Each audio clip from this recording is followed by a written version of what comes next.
어머나 어머나 세상 요즘 우리 사회의 화두가 된 이 논란거리가 갑질이잖아요. 갑질은 정말 해서는 안 되고 그 피해자분들 고통 이루 말할 수가 없는데 대체 지금 누가 이런 짓을 했다는 걸까요? 얘기 들어보시고 이어가 보도록 하겠습니다. 중책을 맡겨주셔서 대단히 감사합니다.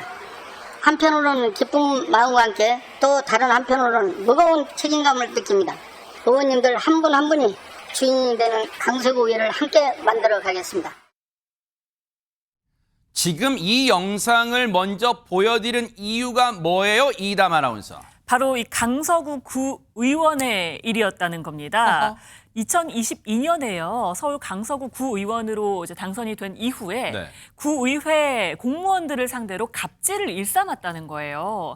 그 구의회 이제 공무원들에 따르면요, 반말과 욕설이 그의 일상이었다라고 합니다. 어이구. 반말도 일삼았고 정말 욕설도 했고 상습적으로 갑질을 했다는 거예요. 이게 네. 증언만 있는 게 아니라 녹취도 있습니다. 어허. 이와 관련한 정황을요, MBN 입수한 녹음 파일에 고스란히 담겨 있는데요. 아, MBN 취재 기자가 이 욕설 음성을 입수했단 말이에요, 지금? 맞습니다. 어허. 그 녹취록이 있습니다. 네. 어떤 말들이 나왔는지 한번 들어보시죠. 아하, 네네.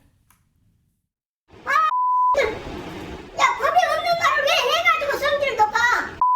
짜증나서 뭐든. 야, 너 여기 와서, 응? 너 여기 와서 몇 년 됐어? 너 양주 2병 갖고 와서 한 병을 올라가 부터 갈굴 거야. 야, 국장한테 전부 야, 얘들이 싸가지가 없어갖고. 여러분, 감 잡으셨죠? 저희가 삐 처리해드린 건 죄다 욕설과 상스러운 말이에요. 지금 저희 사람입니까? 지금 최진영 변호사님! 사람이 아니문이다. 이걸 사람이라고 할 수 없죠. 하물며 그 지역의 지도층이라고 하는 지방의 의원이 해당하는 공무원들에게 저렇게 갑질, 폭행, 폭언, 반말한 것은 저 정도면 제명해야 되는 거 아닙니까? 저는 그렇다는 느낌이 들고요. 실제 이 부분은 형법적으로 봤을 때 직권남용 권리행사 방해죄 그리고 형법상의 모욕죄 등이 지금 성립될 것 같고 네. 그에 따라서 상당히 어떻게 보면 중하게 처벌되면은 그 자체로 유죄가 확정될 경우에는 이 그 지방의회 측에서 퇴출될 수 있는 그런 수순인 것 같습니다. 그렇게 되기 전에 저 부분에 있어서는 그 강서구청 자체 구의회 자체에서 징계 절차에 들어간다라고 보는데요. 제가 확인해 봤습니다. 그랬더니만 지방의회 의원들이 지방의회 공무원들이나 이런 사람들에 대한 갑질이 워낙 많은 것 같습니다. 그래서 제가 확인해 봤더니만 국민권익위원회에서 네. 지방의회 의원 행동 강령이란 것까지 2019년에 만들어 가지고 반포를 했는데 그거 안 따르고 일부 지금 지방의회 같은 경우에는 지방의회 자체에서 조례도 이런 걸 만들고 있는데 그럼에도 불구하고 제 식구 감싸기가 계속 있단 말이에요. 네. 이런 부분 일벌백계해야 된다 생각하고 특히 이 부분은 왜 그러냐. 지금 구의원 같은 경우에는 네. 구의회에 있는 공무원들에 대해서 예산 가지고 갑질할 수 있는 수포갑이죠. 네. 그리고 최근에 어떤 일이 있었냐면 법 개정을 통해서 구의회 의장은 네. 해당하는 구의회 공무원들에 대한 인사권까지 가지고 있습니다. 네, 저희가 그 부분은 저희가 차근차근 이 와. 얘기 짚으면서 지금 최진영 변호사님이 상당히 분통, 자신의 일처럼 분통이 터뜨리신 거예요. 근데 저희가 차근차근 이 얘기까지 지금 뒤에 나와요. 그러니까 저희가 짚어볼 텐데, 근데 보세요. 방금의 그 음성 녹취, 이 갑질과 폭언이 계속된 그 음성만 들어도 시청자 여러분도 자신의 일처럼 분통 터지시잖아요. 최진영 변호사처럼. 근데 지금 이뿐만이 아니라 이건 정말 빙산의 일각이에요. 더 들어보시고 이어가 보도록 하겠습니다. 지금 휴가 통제는 내가 다 하고 있어. 왜? 나한테 보고 뭐 전부 갈아야 하고 전체 직원들의 휴가에 대해서 나한테 보고 다 하고. 강서구 의회 의원인데 이게 무슨 왕의 자리예요, 지금 이게? 실제로 구의원이 직원들의 휴가를 통제할 권한이 아무것도 없어요. 권한이 없어요. 하면 안 되는 일이에요. 본인이 왜 휴가를 자기한테 보고하고 누가 가고 안 가고를 결정을 합니까? 있을 수 없는 일이에요. 이거는 불법이에요. 휴가를 자기한테 보고하라고 한 것도 잘못된 거고요. 그런 하는 권한이 인간이에요, 없는데 진짜? 이런 행동을 하고 네. 있는 건데 그럼에도 불구하고 직원들에게 휴가의 시간 사전 보고하고 통제하려고 한 것이 문제가 된다고 볼 수 있고요. 한 의회 이제 관계자는 이런 얘기를 해요. 네. 실제로 인사상 보복에 우려가 있어서 아무도 이의를 제기하지 못하고 있다는 거예요. 네. 동료 의원들마저도 저는 의원들도 좀 문제라고 생각하는데 의원들도 이 문제에서 쉬쉬하고 있다는 거예요. 네. 이게 얼마나 큰 문제입니까? 이런 갑질 논란이 이어지자 해당 구의원이 뭔가 말을 해서 그 입을 열었는데 네. 그 말 자체가 또 충격적입니다. 근데 어떤 내용이 충격적인지를 떠나서 일단은 입을 열었으니 하재근 평론가님 뭐 사과라도 해야 되는 거 아니에요? 지금 저렇게 우리 취재진, MBN 취재진이 입수한 음성 녹음 파일까지 공개됐잖아요, 지금. 사과를 안 했다고 합니다. 어머나? 그러면서 사과가 아닌 충격적인 내용의 해명을 했다는 거예요. 뭐예요? 해명의 내용이 뭐냐면 네. 욕설을 한 번도 한 적이 없다. 휴가를 보고받은 건 직원 현황을 파악하기 위한 취지였을 뿐이다. 라고 해명했다고 하는데 앞서 우리가 들은 건 뭐예요? 그러니까 녹취가 있는데 한 번도 욕설한 적이 없다는 해명이 도대체 이게 무슨 의미인지 어허. 뭔가 지금 혼란에 빠지는 상황입니다. 네. 그래서 충격이라고 말씀드린 건데 네. 지금 이 구의원과 관련해서 징계에 대해서 논의할 윤리위원회가 구의에서 소집이 될지 거기에 대해서도 관심이 모이고 있습니다. 아니 근데 참 희한해요. 강서구 의회의 의원이라는 사람인데 구의원도 약간 얼핏 보면은 여러분 오다 가다 구의원들도 여기 뭐 달고 다니잖아요. 약간 얼핏 보면 국회의원 배지 비슷해요. 그래서 어깨에 힘 들어간지 모르겠지만 아니 국회의원이라 해도 그래요. 무슨 놈의 갑질 폭언을 저렇게 일삼아놓고 발뺌할 것도 없어가지고 우리 취재진이 다 음성 파일 증거를 갖고 있는데 한 번도 욕설한 적 없다고 발뺌하면 다해요? 지금 뭐 하자는 겁니까 이거 지금? 당장 쫓아내야 돼요. 저런 사람이 구의원을 하고 있으면 그 구의회가 잘 돌아가겠습니까? 과연 정말 구민들을 위해서 일할 사람이냐고요. 자기 권한 찾고 자기 권리나 행사하고 이러려고 하는 사람 아니겠어요?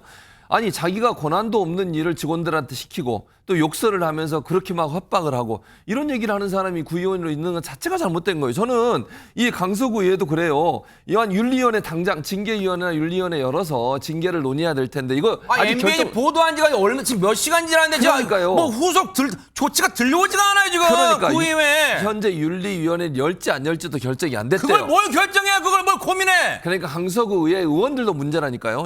이 사람이 이 정도 일을 했으면 제 식구 감싸기예요? 그러니까요. 그래서 윤리위원회 열어서 반드시 징계해야 돼요. 이걸 그냥 넘어가잖아요. 그러면 또 똑같은 짓을 또 할 거 아니에요. 네. 이런 사람이 구민을 대표하는 의회 의원이 된다는 것은 있을 수 없는 일이고 강서구 주민들한테도 이거는 엄청난 분노를 불러일으키는 일입니다. 빨리 징계할 수 있도록 윤리위원회 열어준다고 생각합니다. 왜 부끄러움은 강서 구민들의 몫이 돼야 되는 거예요? 내년 여러분 뭐가 있어요? 지방선거 있어요, 여러분. 표가 무섭다는 걸 강서 구민들이 보여주시면 어떨까 하는 생각해 봅니다. 어쨌든 후속 조치, 강서구 의회의 후속 조치가 어떻게 이루어질지도 눈 부릅뜨고 지켜보도록 하겠습니다.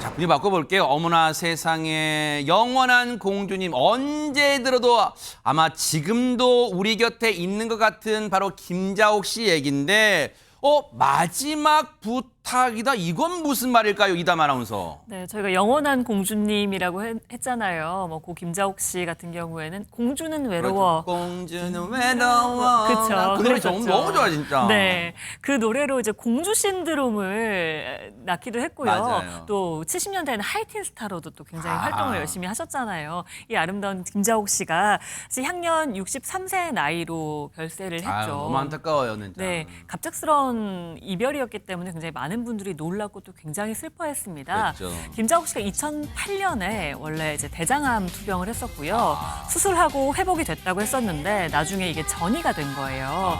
그래서 이제 폐로 전이가 되면서 2014년에 세상을 떠났습니다. 네. 벌써 오는 11월이면 11주기가 그래요, 되거든요. 벌써. 네, 벌써 시간이 이렇게 됐습니다. 그 당시에 뭐 가족들은 물론이고요. 대중들, 팬들 굉장히 놀랐고 또 많이 슬퍼하고 지금도 굉장히 그리워하고 있는데요.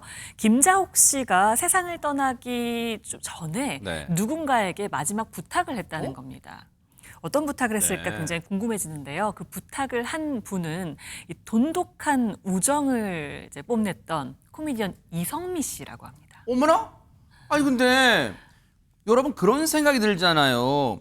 김자옥 씨는 물론 공주는 외로워라는 노래는 내긴 했지만 가수는 아니고 우리가 배우라고 알고 있잖아요. 김자옥 씨는. 근데 이성미 씨는 진짜 코미디언이잖아요. 그러면 두 사람의 활동 영역이 다른데 어떠한 인연을 계기로 마지막을 이성미 씨한테 마지막을 부탁한다 이런 말을 했을 정도일까요? 영상 만나보시고 이어가 보도록 하겠습니다.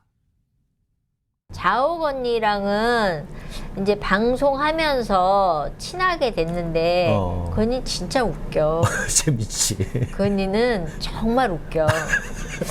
돌아가셨어. 이게 허락을 맡을 수도 없고. 자옥 언니가 너무 예쁘잖아. 그 언니는 웃는 게 진짜 예쁘고 이쁘지. 사랑스러워. 여자가 봐도 막 너무 예쁘단 말이야. 그래서 아유 언니는 어쩜 그렇게 예뻐? 내가 그랬어. 나? 안 씻어. 그 언니 얼마나 웃긴데. 그러니까 내가 보면서 이 언니는 정말 타고난 배우다. 오뎅하고 떡볶이 파는 데 있잖아. 신촌에 이제 그 홍대 앞에 떡볶이 집에 간 거야. 너무 떡볶이가 먹고 싶어가지고 그냥 막 먹는데 막 그러는 거야. 더럽다고. 사람들 막 그 오뎅 그 간장 찍어 먹고 그러잖아. 그러니까 왜 저러니? 막 그래. 그래서 언니 그래도 먹어. 맛있어. 그랬어. 그때 이렇게 해가지고 오뎅을 간장에다 이렇게 찍어가지고 맛있다. 남의 침 들어있으니까 더 맛있다. 그 언니는 정말 너무 웃겨. 나는 자옥 언니랑 있으면 매일 웃었어. 아, 참 이성미 씨가 정말 싱크로율 200%로 정말 똑같이 해주시니까 생전에 김자옥 씨가 바로 진짜 화면에 있는 것 같은 착각을 불러일으키는데 하재근 평론가님, 이성미 씨도 네로라는 코미디언인데 이성미 씨를 웃길 정도면 정말 웃겼나 봐요. 그랬던 것 같습니다. 근데 김자옥 씨하고 이성미 씨가 직업 분야도 다르고 그러니까요. 연배도 좀 차이가 있거든요. 있잖아요. 그러니까 김자옥 씨가 8살이 더 많거든요. 그런데도 두 사람이 저렇게 친해진 이유가 방송 프로그램을 같이 하다가 친해졌다고 합니다. 예. 그러면서 동시에 이웃사촌이었다는 거예요. 굉장히 가깝게 살아서 네. 김자옥 씨가 집에서 커튼 열고 성미야하고 부르면 이성미 씨가 답을 할 정도로 어머나! 그렇게 가깝게 살았다고 합니다. 네. 그렇게 살다가 특히 더 두 사람 사이가 돈독해진 계기가 있었는데 네. 동병상련의 정이 있었던 어머나? 거예요. 왜냐하면 이제 암투병을 두 사람 다 했다고 합니다. 어머나. 이성미 씨도 10년 전쯤에 네. 유방암 판정을 받았는데 그 소식이 딱 알려지자마자 김자옥 씨가 제일 먼저 연락을 했다고 합니다. 그러면서 김자옥 씨가 내가 암 선배니까 너 아프면 나한테 얘기해라. 이런 식으로 얘기했다고 하는데 네. 그래서 두 사람이 김자옥 씨가 힘들면 이성미 씨가 가서 돌봐주고 이성미 씨가 힘들 때는 김자옥 씨가 또 가주고 그러면서 이제 둘이 같이 지냈다는 거예요. 세상에. 그런데 어느 날 김자옥 씨가 이성미 씨한테 연락을 해왔는데 뭔가 이성미 씨가 이상한 느낌을 받았다고 합니다. 어머나. 그래서 바로 김자옥 씨한테 달려갔는데 하지만 그로부터 머지않아 이성미 씨가 김자옥 씨와의 마지막 약속을 지키기 위해서 준비해야 되는 상황이 되고 말았습니다. 어머나 세상이 뭘까요? 뭔가 통화를 하면서 마지막 순간임을 직감하고 달려가는 순간 이성미 씨는 무슨 생각을 그때 했을까요? 얘기 들어보시고 이어가 보도록 하겠습니다. 근데 어느 날 문자를 보는데 문자가 이상한 거야. 그러니까 글씨가 횡설수설한 거야.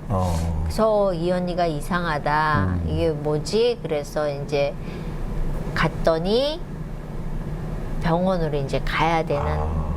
그래가지고 병원에 가서 내가 잊을 수 없는 게 자옥 언니 이제 연명 치료한다고 여기를 뚫었어. 그래갖고 얼굴에다 이렇게 뭘 씌우고 있는데 내가 언니 그렇게 손을 잡았더니 눈물을 또르르 흘리더라고. 그게 마지막이거든. 그러면서 그 죽기 전에 언니가 나한테 성미야 나 죽으면 네가 상을 좀 치러줬으면 좋겠어라고 이야기를 했어. 그래서 뭐 해줄까 그랬더니 나 어디에 한복 있으니까 그 한복 입혀주고 박술려 선생님 한복 그거 입혀주고 그리고 나는 국화 싫어 그러더라고. 그래서 다 국화하는데 뭐가 국화가 싫어. 그리고 죽은 사람이 뭐 일어날 것도 아닌데. 그랬더니 나 장미 해줘 그러더라고. 그래서 벨라기도 더럽게 벨라 그냥 아무 꽃이나 놓으면 되지. 그랬더니 싫어 나 장미 해줘 그러더라고. 그래서 전체를 장미로 다 했어. 아, 세상에. 아니, 사실 갑작스런 이 비보를 접했을 때 남편분, 김자욱 씨 남편분 오승근 씨도 마찬가지겠지만 정말 이 연예계 그리고 언론도 정말 많이 놀라서 현장에 또 빈소에 달려가는데 저런 이 빈소가 차려진 모습 봤을 때 최재명 교수님 네.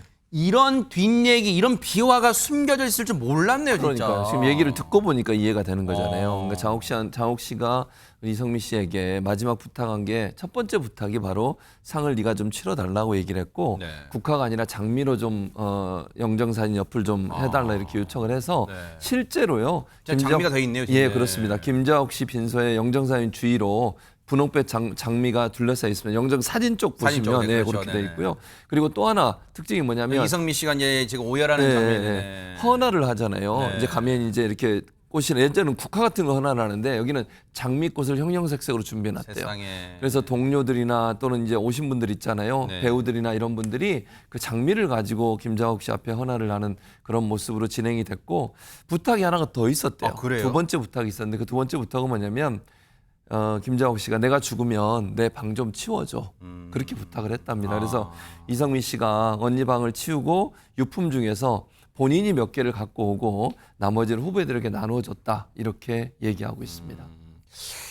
혹시 하재근 평론가님 그냥 그런 궁금증이 생겨요. 이제 사실 고인만 알겠죠. 당사자니까. 왜 마지막 부탁 2개 중에 두 번째 이성미 씨한테 자신이 죽으면 자신의 방을 치워달라고 했을까요? 혹시 뭔가 그런 거 있잖아요. 이 원래 생활하던 대로 뭔가 방이 남아 있으면 남편분이 오승근 씨가 꼭 그 방에 들어갈 때마다 뭔가 더 애틋하고 그런 걸 걱정했을까? 왜 그랬을까요? 글쎄 김자옥 씨의 마음을 알 수는 없는데 이제 이성미 씨가 그랬잖아요. 김자옥 씨가 천상 여배우였다고 그런 얘기를 했는데 아마 그래서 추정컨대는 마지막까지 뭔가 내밀한 모습에는 흐트러진 모습을 남들한테 알리고 싶지 않아서 뭔가 단정한 모습. 친동기간 같은 이성미 씨한테 어떤 사적인 뒤처리는 다 부탁을 하고 마지막에 자신은 장미와 함께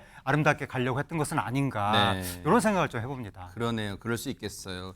근데 사실 김자옥 씨가 우리 곁을 떠난 지 10년도 더 지났는데 최진영 변호사님 아직도 많은 분들이 지금 이 영상이나 사진 보신 분들은 진짜 지금도 곁에서 공주는 외로워 노래 부를 것 같다 그런 생각도 든다 하실 것 같아요. 지금도 그리워하실 거예요. 그럼요. 저 때 같은 경우에도 내 이름은 김삼순, 옥탑방 고양이, 오! 네, 지붕 뚫고 하이킹 야, 맞아요. 이런 거에 정말 어떻게 보면은 언제나 우리 엄마처럼 그렇죠. 네, 네. 그런 역할을 참 많이 했었는데 네. 지금 와 완전 젊었을 때 완전 미인이네 진짜. 그래서 사실 저희보단 조금 연배가 높기 때문에 저는 잘 기억은 못합니다만 네. 70년대 말 그대로 안방극장 트로이카라고 해가지고 네. 한혜숙 씨 이런 분들이 계셨다라고 네. 하는데 저희는 좀 이제 나이가 이제 연배가 드신 때여 했지만 저희보다 한 세대 앞은 우리 삼촌 세대는 거의 지금 얘기하는 김태희 이런 급이라고 보면 그래요. 되는 것 같은데요. 네. 김자옥 씨 아까 있었던 영정사진 이런 것 같은 경우에는 이 남편도 오승근 씨라고 가수시죠. 그렇죠, 네. 그래서 이분이 평소 때 자기의 정말 귀한 부인의 사진 중에 가장 좋아하는 사진을 영정사진으로 올렸다고 그래요? 하고요. 또 이분이 본인도 이제 가수다 보니까 부인에게 헌정하는 노래도 만들었다고 하는데요. 네. 당신 꽃이라는 것도 했고 세상에. 지금 고인의 이 추모관도 지금 계획하고 있다라는 소문인 것 같습니다. 네. 아마 지금도 이제 남편분인 오승근 씨 마음속은 물론이고 아마 팬분들, 시청자분들의 마음속과 기억 속에 여전히 각인돼서 김자옥 씨의 모습이 남아있을 텐데 아마 이제 김자옥 씨의 남편분 오승근 씨가 또 멋지게 생활하시는 모습이 그리고 하늘나라에 있는 김자옥 씨한테 큰 즐거움과 위안이 되지 않을까 그런 생각 감히 해봅니다. 기대해 보도록 하겠습니다.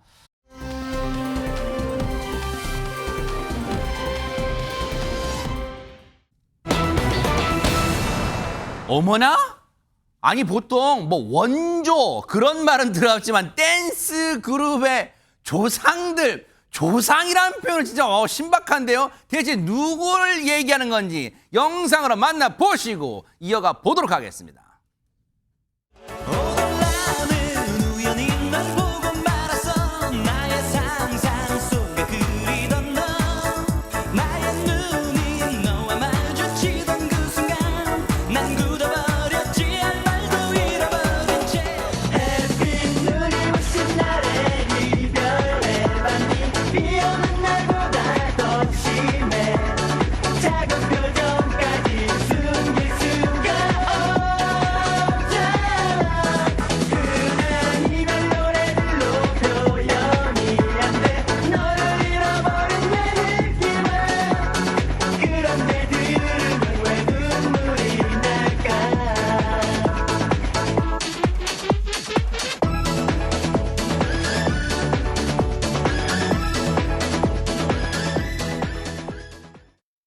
평소에 찬송가와 복음성가만 부르시는 최재만 교수님 혹시 뭐 이 노래 좀 아세요? 아신 노래 있어요? 그러니까 얼마나 유명했으면 제가 네. 알 정도겠습니까? 아하, 네. 그러니까 평소에는 아신다고요? 알아요. 오호. 그래서 저는 이게 이제 뭐 그 자주 듣진 않지만 워낙 자주 들으면 이거 뭐 거리 가다가도 옛날에는요 90년대 이게 중후반에 엄청나게 인기를 끌었던 두 그룹이거든요. 그때는 뭐 이렇게 시내 돌아다니고 이러면 라디오에서도 들리고 리어카에서도 판매하고 이런 적 많이 있었잖아요.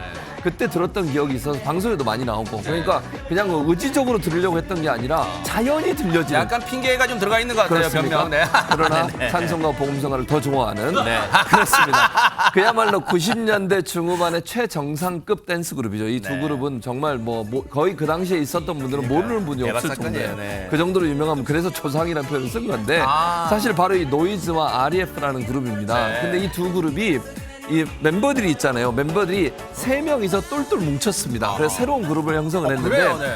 댄스 그룹 노이즈의 메인 보컬인 홍종구 씨, 그리고 랩과 안무를 담당했던 한상일 씨, 네. 그리고 REF의 메인 보컬 이성욱 씨, 이 세 분이 이야. 새로운 그룹을 결성을 했다고 합니다.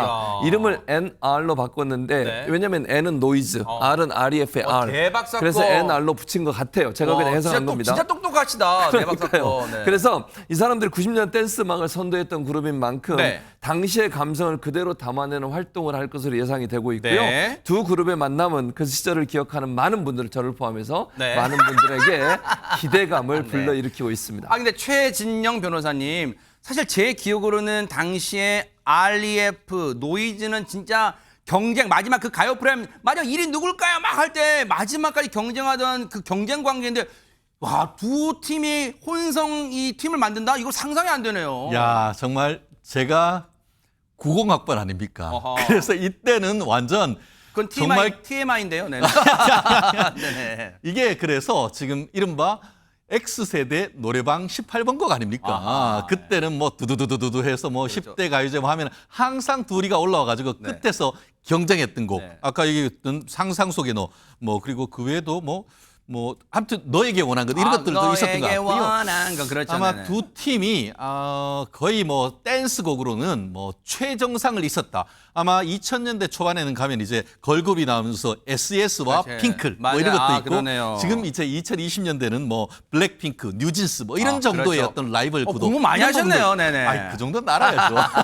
네. 그만큼 했었는데 이제 세월이 지나고 사실 같이 그때는 라이벌이었지만 네. 오히려 인간적으로 훨씬 더 유대가 되면서 아. 최신 어떻습니까? 우리 그 MBN 같은 경우에도 이게 라이벌전 이런 것에서 예전 그렇죠, 가수들을 새로 발굴하는 맞아요. 프로그램이 있는데 네. 그래서 다시 한번 네. 역전의 여스타들이 모였는데 네. 이름이 NR이라고 해서 이름을 따는 것.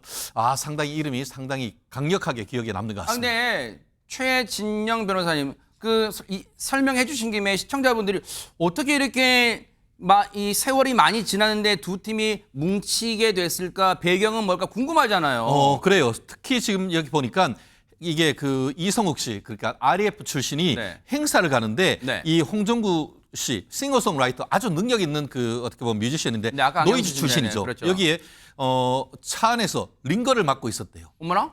헉. 그래서 이대로 죽을 수 없다 싶어서 한참 같이 뭐 뭉쳤다라는 그런 얘기가 있고요. 지금 홍종구 씨가 같은 오른쪽에 경우- 안경 쓰신 분이에요. 그렇죠. 네. 아. 홍정우 씨 같은 경우에도 이게 노이즈 30주년 맞아가지고 아. 한상일 씨와 뭘 함께 해보려고 하다가 REF 이성욱과 함께 했다는데요. 이게 서로 인연이 되니까 끌리는 부분이 있는 것 같습니다. 야. 특히 저희 같이 이제 뭐 X세대 이런 사람들한테는 상당히 크게 호소력이 있을 것 같습니다. 그럴 것 같네요. 이게 하재근 평론가님, 근데 예전에는 경쟁 관계였던 두 팀이 이제는 세월이 흘러서 뭔가 새롭게 의기투합하는 모습이 진짜 신박하네요. 네, 굉장히 신박한데 왜 신박하냐면 과거의 두 팀이 신경전이 엄청났었다고 합니다. 그래요? 완전히 뭐 라이벌이었다고 하는데 이제 가수들이 굉장히 중요하게 생각하는 것 중에 하나가 어느 행사가 있으면 맨 마지막 무대를 누가 서느냐. 그렇죠. 오프닝이 중요한 게 아니라 맞아요. 맨 마지막 엔딩 무대의 주인공이 누구냐. 그렇죠. 엔딩 무대가 주인공인 거거든요. 네.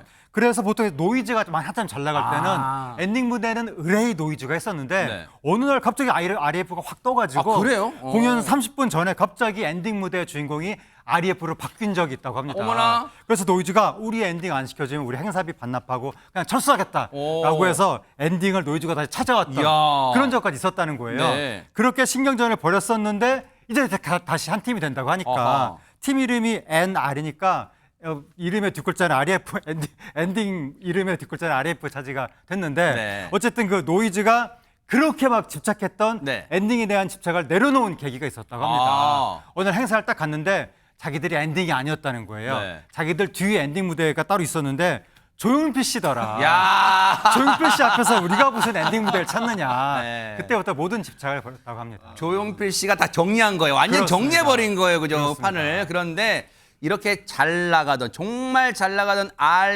REF의 이성욱 씨가 한때는 정말 위기를 맞았다는데 대체 무슨 내용인지 들어보시고 이어가 보도록 하겠습니다. 한참 인기가 제일 많았을 때 열애설이 한 번 난 적. 일반인인데 제가 이제 바빠가지고 이제 전화 인터뷰를 하고 그랬더니 이제 너 어디니? 이러죠. 아예 형 저기 뭐 방배동 쪽 가고 있는데 거기 왜 가? 그래서 고등학교 때 유학 갔던 친구가 지금 나와서 한번 보자 그러는데 여자니? 네, 여자 동창회 남녀 공학이었으니까. 그러더니 그 다음날 일간지에 대문짝만하게 열애설이 나온 거예요. 썸 관계도 아니었는데. 아니, 아무것도 아니었어요. 그리고 제일 믿었던 그 사장님, 소속사 사장님이 두 분 계셨는데 저를 이해를 해주셨어요. 근데 그렇지 않았던 다른 한 사장님이 다짜고짜 이제 구타가 이제 조용한 것도 아니고 방송국 대기실에서 세상에 그런 참 암흑 같은 시대가 있었나 봐요. 야, 열애설 났다고 소속사 연예인이 가수가 열애설이 터졌다고 그 소속사 사장이라는 사람이 그 가수한테 잘 나가는 가수한테 손찌검을 했다고요 지금? 그러니까 요즘 같으면 상상도 못하죠. 만약 최근에 이런 일이 일어났다. 그럼 우리 뉴스파이터에서 아유, 다루겠죠. 토론토. 화 많이 내실 그것만 거잖아요. 할 수 있죠. 네. 그러니까요. 네, 과거에는 이렇게 상상도 못할 일이 있었다고 합니다. 이 열애설이 나고 나서요. 아까 얘기하기로는 그 인기가 다 성대현 씨에게 넘어갔다라고 하더라고요. 근데 성대현 씨도 네. 과거에 이제 활동하던 시기에 90년대 좀 어이없는 일이 있었다라고 방송에서 얘기를 한 게 하나 네. 있습니다.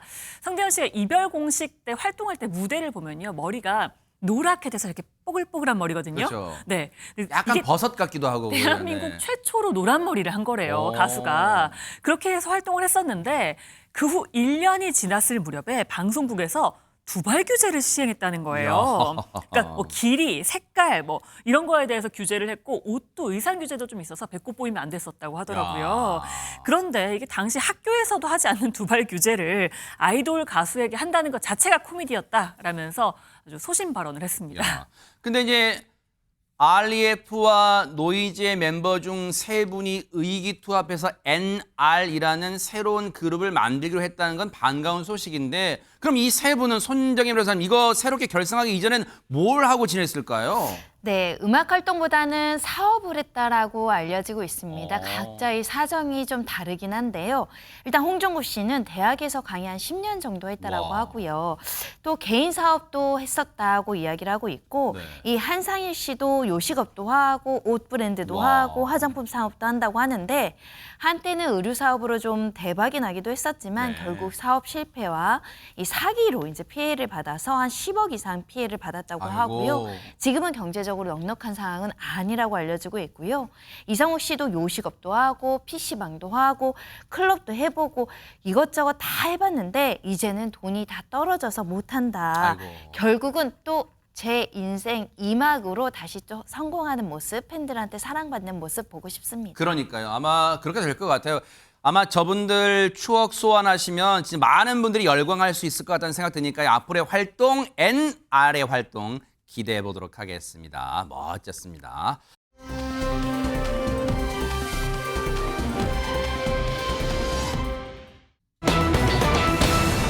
어머나 도심 한복판 대체 무슨 일이 일어난 겁니까 대체 이담 아나운서? 네, 최근에요. 폭발물 설치 협박 관련한 일들이 좀 많았죠. 계속 일어났잖아요. 네. 그러다 보니까 많은 분들이 굉장히 긴장을 하고 있는데요. 어허. 이게 막 설마 하면서도 아, 진짜 혹시 정말 설치했으면 어떡하지? 라고 생각하잖아요. 네. 그런데 어제 낮에 광주 도심의 한 건물에서요. 뭔가 터지면서 연기도 피어오르고요. 굉음이 났다고 어머나. 합니다. 시민들이 정말 놀라서 황급히 대피를 했다고 하는데요. 그 상황 영상으로 보시겠습니다. 영상이 있어요. 네네.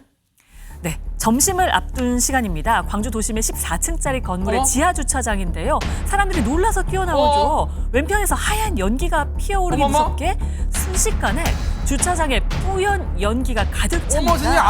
안 보여 이제. 네, 잠시 후에요. 건물 지하에서 사람들이 쓰러진다는 다급한 신고가 접수됐고요. 뭐라고요? 바로 뒤에는 은행과 음식점에 있던 사람들도 급히 건물 밖으로 대피했습니다. 사람이 쓰러진다는 거예요. 현장에 있던 분들 얘기 좀 들어보시고 이어가 보도록 하겠습니다. 갑자기 옆에서 펑 하는 소리가 들렸고 이 연기가 이제 소화기 뿌리듯이 엄청 많이 났어요. 그래서 저는 이제 차 안에서 갇혀 있는 상황이라서 119에 신고를 했고 119에 신고를 해서 살려달라 했고 매캐한 냄새 나면서 다들 위험하니까 빨리빨리 나가라고 해가지고 저희도 정신없이 그냥 약간 도망치듯이 나온. 아니 하재근 평론가 이거 뭐 불난 거예요? 테러예요? 이게 뭡니까? 어떤 상황입니까 이게 대체? 저게 그 14층 건물 지하의 기계식 주차장에서 소화형으로 비치됐던 이산화탄소 통이 네. 터진 겁니다. 어머나. 곁에 사람이 없었길래 천만다행이지 통이 터졌는데 네. 어쨌든 그 폭발로 인한 피해는 없었는데 이산화탄소 통이었기 때문에 그 터지자마자 이산화탄소가 퍼진 거죠. 아. 저 하얀 기체가 이산화탄소였던 겁니다. 그래요? 저거를 마시는 바람에 7명이 치료를 받았고 어머나. 80명의 시민이 긴급 대피하는 소동을 벌였습니다. 뭐 세상에 소방 당국 얘기 좀 들어보시고 이어가 보도록 하겠습니다. 도착했을 때는 그 실신 상태였는데 그 저희가 응급처치 조금 해가지고 지금 현재 여기 병상 7명으로 이렇게 돼 있습니다. 그 CO2가 건물에서 쓸 이유가 소방 설비 때문에 그런 걸로 알고 유출된 것도 그 설비에서 나온 건가요? 관계자가 와서 검사를 좀 하셨다고 하더라고요. 그 와중에 무슨 일이 일어난 것 같아요. 정확한 것은 조사를 해봐야 될 것 같습니다. 지금 사고 상황 설명 과정에 우리 기자가 정치인 기자가 이제 질문을 했는데 지금 보세요. 지금 소방 관계자가 설비를 점검하는 과정에서 이런 일이 생겼다고 뭐 지금 그런 식으로 설명해요 지금. 예, 지금 현재까지는 그렇게 밝혀지고 있습니다. 어허. 물론 더 자세히 살펴봐야 된다고 생각을 해요. 지금으로서는 완벽하게 조사가 끝난 건 아니고요. 더 자세한 조사가 있어야 된다고 생각하고 소방 당국은 장비를 이용해서 지하 주차장에 쌓여 있던 가스를 빼내는 작업을 벌였다고 하고요. 앞으로 그런 일이 없겠고 완벽하게 진단을 해서 다시는 발생하지 않도록 해야 될 걸로 보여집니다. 이게 우리 그런 속담 있잖아요. 자라보고 놀란 가슴 소뚜껑 보고 놀란다. 시민분들 최근에 아까 이담하는 설명했지만 최근에 잇따른 폭발물 신고 그런 뭐 있잖아요. 그것 때문이라도 더 정말 놀랐을 거예요. 그러니까요. 최근에 무슨 일이 있었냐면 맞은편, 바로 이 건물 맞은편에 백화점이 있는데 네. 그 백화점에 폭발물이 설치되어 있다는 신고가 들어온 적이 아, 있었어요. 세상에. 기억하실 거예요. 아마 광주 지역에. 그래서 그 신고 때문에 얼마나 많은 사람들이 통제되고 그다음에 어려움을 겪었는지 소동이 있었거든요. 아. 그러니까 그 일이 있고 나서 또 이런 일이 벌어지니까 아이고, 세상에. 그 주변에 있는 분들 입장에서는 왜 이런 일이 계속 벌어지라는 불안감이 점점 커지고 있는 상황입니다. 네. 어쨌든 저 정도로 일단 그치기 다행이었고요. 일단 사고 원인 과정은 반드시 조사를 통해서 명명백백하게 밝혀내 주시길 부탁을 드리겠습니다.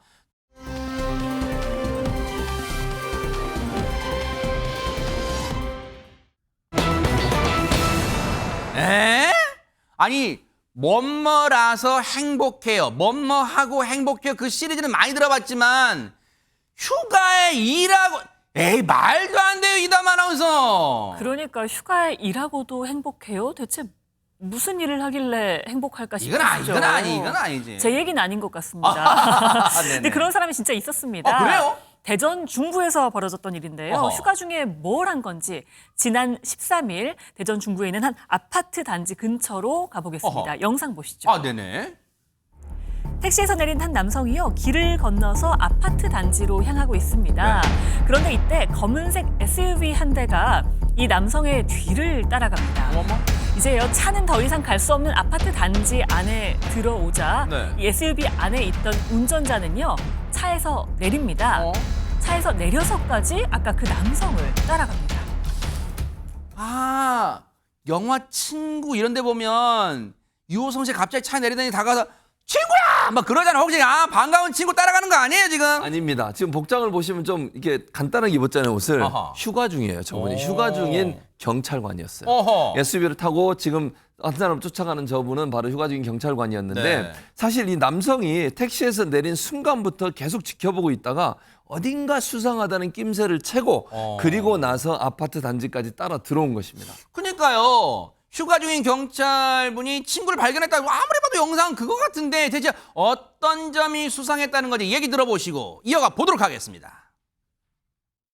주변을 뭐 두리번거리면서 걷더니 건물 상호를 사진 찍고 핸드폰으로 뭐 연락을 하는 것 같더라고요. 대부분의 현금 수거 측들은 이제 주변 건물 같은 사진을 찍어서 보고를 해요. 아니 건물 사진 정도는 우리 그럴 수 있잖아요. 거기에 초행길이랄지 누구를 만나는데 너 거기 어디야? 나 여기 지명은 모르겠는데 건물 봐봐. 내가 찍어 보내줄게. 이 건물이 뭐 그렇게 찍을 수 있는 거 아니에요, 전진현 변호사님? 경찰의 촉 그런 거 아니겠습니까? 실제로 이제 우리가 보통 사람이면은 가서 사진도 찍을 수 있고 아니면 여기 뭐 요즘 하는 띵동 뭐 하는 뭐 그런 이제 중고 거래도 할 수도 있고 네. 한 것이지만 네. 실제로 경찰이 딱 봤을 때에 비슷한 유형의 패턴들이 있지 않습니까? 최근에 보면은 그 마약과 관련해서는 이른바 던지기 수법 그리고 보이스피싱 같은 경우에는 현금 수거책들이 하는 수법과 비슷했던 것을 이 노련한 경찰의 매의 눈에는 어머나. 딱 걸렸던 것이죠. 뭐? 그러다 보니까 본인이 이제 택시에 하차하고 이렇게 건물 찍고 하는 이런 모습, 이런 부분과 관련해 가지고 네. 결국 본인이 봤을 때는 보이스피싱의 현금 인출책이 하는 행동과 비슷하다 보니까 내가 지금 휴가 가는 게 중요하냐? 지금 피해 확산 막는 것이 중요하지 하는 직업 정신의 발로인 것 같은데 와 정말 제대로 칭찬해 줘야 될 것 같습니다. 아니 근데 칭찬하기 전에 아직 칭찬하기 일러요. 왜냐하면 아직 자초지종 모르는 거 아직 안 끝났어요. 왜냐하면 이담 아나운서 경찰의 촉이 뛰어나게 되면 촉이 다 맞으면 우리 로또 번호 부탁할 수 있는 거 하잖아요. 그러면 진짜로 저 경찰분의 촉이 맞았을까요? 한번 확인해 보겠습니다. 아하. 계속 뒤쫓아갔대요. 네. 그런데 아까 그 의심스러운 그 남성이요. 아파트 단지에 들어가서도 또 찰칵 사진을 찍더랍니다. 아하. 정말 뭔가 이상하죠. 네. 그래서 계속해서 따라갔다고 합니다. 네. 이후 상황 영상으로 보시죠. 영상이 있어요, 네. 주변 사진을 찍으면서 누군가를 기다리는 듯한 이 남성. 잠시 후에요. 한 손엔 휴대전화를 다른 한 손에는 종이 가방을 든 한 남성이 다가옵니다. 네. 이 남성은 종이 가방을 그 남성에게 건네고 돌아가고 있고요. 어허. 이를 본 경찰이 보이스피싱임을 직감하고 그 의심스러운 그 남성을 붙잡고 종이 가방을 건넨 남성에게 다가갔습니다. 아하. 근데 하재근 평론 진짜 경찰의 촉이란 게 있긴 있나 봐요, 진짜. 정말 신기합니다. 아니 뭐 다른 사람한테 내 위치를 알려주기 위해서 주변에 큰 건물이나 상호 찍어서 보낼 수도 있는 거잖아요. 근데 그거를 어떻게 딱 구분하고 저건 이제 수상쩍다라고 생각하고 쫓아갔는지 네. 쫓아가 보니까 진짜 이제 이상한 일이 벌어지고 있었던 네. 겁니다. 그 30대 남성한테 네. 50대 남성이 다가와서 현금이 든 것으로 보이는 종이 가방을 딱 전달하는 그 모습을 딱 포착을 하고 바로 가서 이제 붙잡은 거예요. 네. 붙잡고 나서 112에 이제 신고 전화를 한 겁니다. 네. 지금 보이스피싱 수거책을 붙잡고 있다라고 신고를 한 건데 네. 문제는 50대 남성 피해자가 저 경찰 휴가 중인 경찰을 믿지를 못하겠는 거죠. 갑자기 민소매 티에 복장 때문에. 반팔 입은 남자 네. 나타나서 붙잡으니까 네. 당신 뭐냐 남의 일에 참견하지 말아라. 나는 네. 정상적으로 지금 대출을 받았다. 네. 진짜 경찰 맞느냐라고 항의했다고 합니다. 예. 정말 경찰분의 매눈 촉 덕분에 진짜 피해를 면한 거예요. 대한민국 기관은 절대로 현금 이체 같은 걸 요구하지 않으니까 정말 이 점은 명심해야지 피해를 막을 수 있다는 거 꼭 아시기 바랍니다.